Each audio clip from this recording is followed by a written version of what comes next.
Jadi dunia itu seperti sebuah sandal. Memang kita itu butuh sandal untuk berjalan gitu ya. Jadi kita membutuhkan sandal untuk berjalan. Tetapi pernahkah ada seorang yang sangat mencintai sandal jepitnya atau sandalnya? Teman-teman, selamat berjumpa lagi di channel GMTV. Dan kali ini saya akan mengajak Anda untuk membaca atau membedah buku ya. Jadi bukan resensi, tetapi kita akan bedah buku setiap bab yang ada dalam buku ini. Nah, bukunya berjudul ini, Ibadah Sepenuh Hati. Jadi ini adalah tulisan Amru Khalid, atau nama lengkapnya Amru Muhammad Hilmi Khalid, seorang ini ya, penulis, profesor dari Mesir, kelahiran Mesir juga. Nah, tentang buku ini isinya adalah ibadah sepenuh hati. Di antaranya yang pertama nanti akan kita bahas di bagian pertama itu adalah tentang sholat yang khusyuk itu seperti apa gitu. Nanti akan kita lihat pemikirannya seperti apa beliau ini. Dan ini sudah diterjemahkan dalam bahasa Indonesia. Oke, sebelum kita masuk ke pembahasan ini, saya ingin mengingatkan sebuah sejarah gitu ya. Jadi sebuah sistem, sebuah ajaran itu kalau pengikutnya atau penganutnya tidak melaksanakan atau hanya sekedar percaya tapi tidak melakukan dalam kehidupan sehari-hari, maka bisa jadi lama-kelamaan akan ditinggalkan gitu ya. Kekuatan untuk mempertahankan sistem itu akan hilang gitu ya. Sebagai satu contoh itu negara Portugal. Jadi Portugal di abad 8 sampai abad 13 ya. Ya sekitar tahun 800 sampai 1300-an atau menjelang 1400, maka Portugal itu namanya adalah Garb Al-Andalus atau Andalusia menyebutnya. Nah, itu mayoritas dulu adalah muslim dan sangat-sangat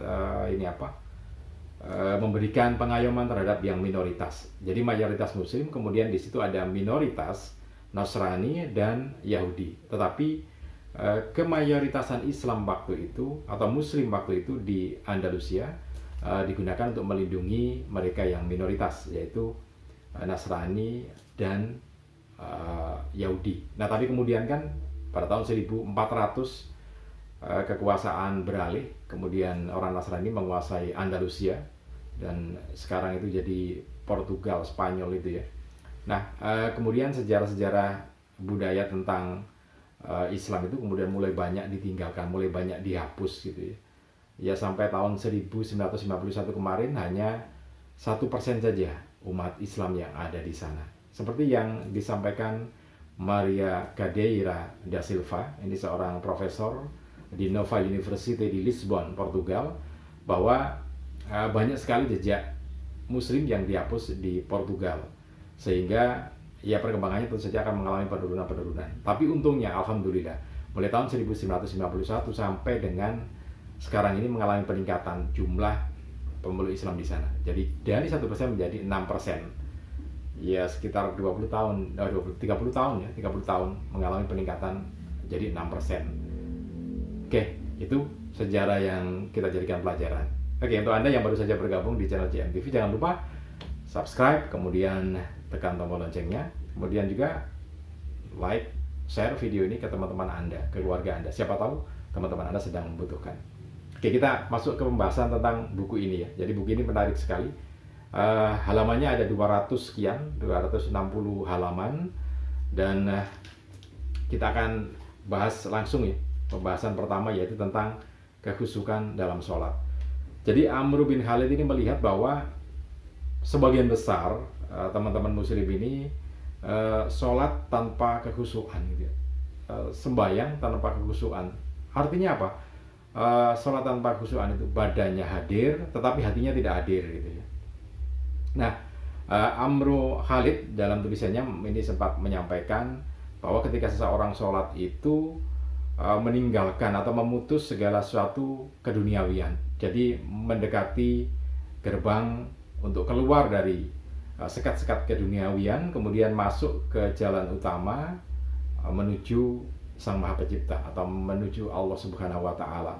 Sehingga dengan sholat itu ditanggalkan semua hal yang berkaitan dengan duniawi dan tidak ada yang lain kecuali dia berbincang atau berdialog dengan Allah Subhanahu wa Ta'ala. Jadi artinya memang gampangannya kalau pendek kata kita berbicara itu begitu waktunya sholat duhur atau sholat maghrib, isya, subuh gitu ya, maka segala keduniaan kita putus terlebih dahulu, kemudian masuk ke jalan menuju Allah Subhanahu wa Ta'ala. Dan ketika sholat sudah tidak ada lagi duniawi, tetapi yang ada hanyalah dirinya dengan Allah Subhanahu wa Ta'ala. Nah, itulah adalah sebuah kekhusyukan. Saya kutipkan kalimat aslinya ya, yang ditulis Amr Khalid dalam buku ini. Jadi dia mengatakan, dengan melarikan diri dalam fokus niat ke arah sholat, seorang muslim akan merasakan dirinya seakan-akan melintasi sekat-sekat pembatas kebumian atau keduniawian, baik waktu dan ruang. Kemudian keluar menuju alam rohani, di mana tidak ada yang terpikirkan dalam diri manusia itu kecuali Allah Subhanahu wa Ta'ala. Nah, inilah saat-saat yang istimewa setiap hari dari sisi kehidupan dimanapun ia berada. Kemudian masalah keduniawan dikekangnya, ia juga mengoyak kefanaan jiwa sebanyak 5 kali dalam sehari. Ini menjelaskan tentang sholat 5 waktu dan melihat hakikatnya keabadian jiwa. Jiwa itu kan abadi ya. Jadi keabadian, jiwanya pun terasa tumbuh dan mengembang. Nah, inilah sholat dalam sholat 5 waktu dan juga sholat sunnah yang lainnya. Seperti sabda Rasulullah SWT, Rasulullah yang menyebutkan, pusat kebahagiaanku dijadikan terletak dalam sholat. Artinya kebahagiaan Rasulullah itu ada di dalam sholat itu. Nah, itu sebuah pandangan tentang kekhusyukan sholat itu seperti itu. Masalahnya, pertanyaannya adalah, apakah kita punya kualitas sholat yang semacam itu? Karena kalaupun kita sholat tanpa kualitas kekhusyukan semacam ini, ya tentu kita tidak akan menemukan esensi atau tujuan dalam sholat itu. Nilai dan jiwa dalam sholat itu kita tidak akan pernah mendapatkannya.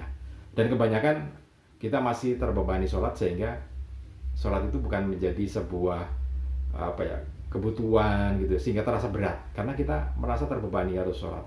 Nah, ketika itu sholat itu menjadi beban, maka ya seperti dalam firman Allah Subhanahu wa Ta'ala yang disebutkan, wasta'inu bisobri wassalah. Jadi jadikanlah sabar dan sholat sebagai penolongmu. Kemudian lanjutan ayat ini, wa innaha lakabiratun illa 'alal khashiin. Dan sesungguhnya yang demikian itu sungguh berat kecuali bagi orang-orang yang khusyuk gitu ya. Ini dari surat Al-Baqarah ayat 45, dikutip oleh Amr Khalid semacam itu.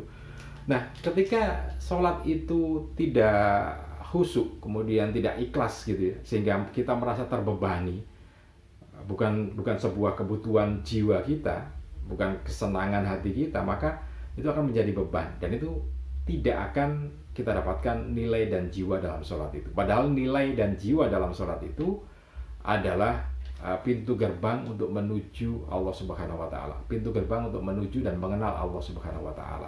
Makanya ketika seseorang itu meninggalkan sholat, maka dia tidak akan mengenal Tuhannya gitu ya.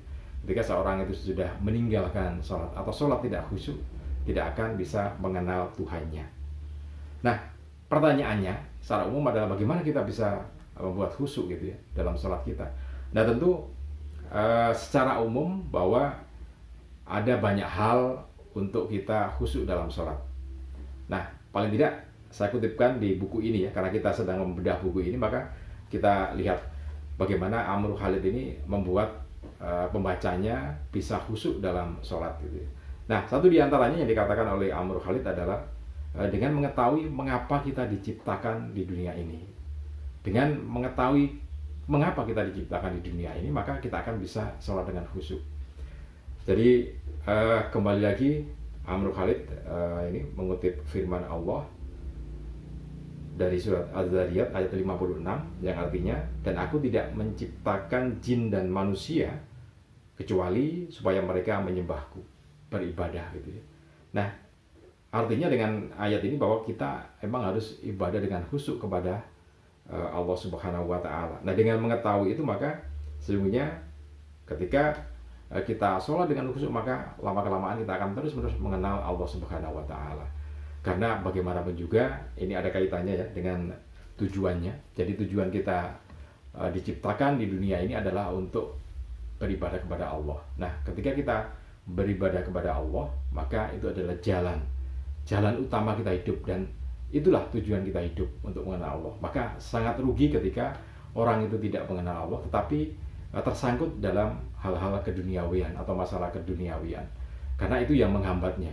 Jadi duniawi itu penting, akhirat lebih penting lagi, karena akhirat itu ketika akhirat itu kita jalani, maka keduniawian akan ikut gitu ya. Jadi dalam buku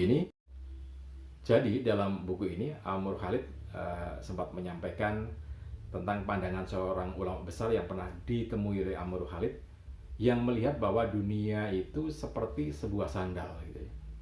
Jadi dunia itu seperti sebuah sandal. Memang kita itu butuh sandal untuk berjalan gitu ya. Jadi kita membutuhkan sandal untuk berjalan. Tetapi pernahkah ada seorang yang sangat mencintai sandal jepitnya atau sandalnya gitu ya?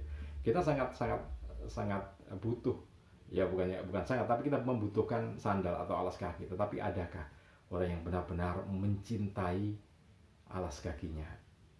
Oke, mudah-mudahan ini bisa jadi catatan, jadi referensi, jadi motivasi, dan juga jadi inspirasi dalam kehidupan kita tentang sholat khusyuk gitu ya. Nah, dari buku ini nanti kita akan bahas lagi tentang bagian-bagian yang berikutnya yang dibahas oleh Amr Khalid.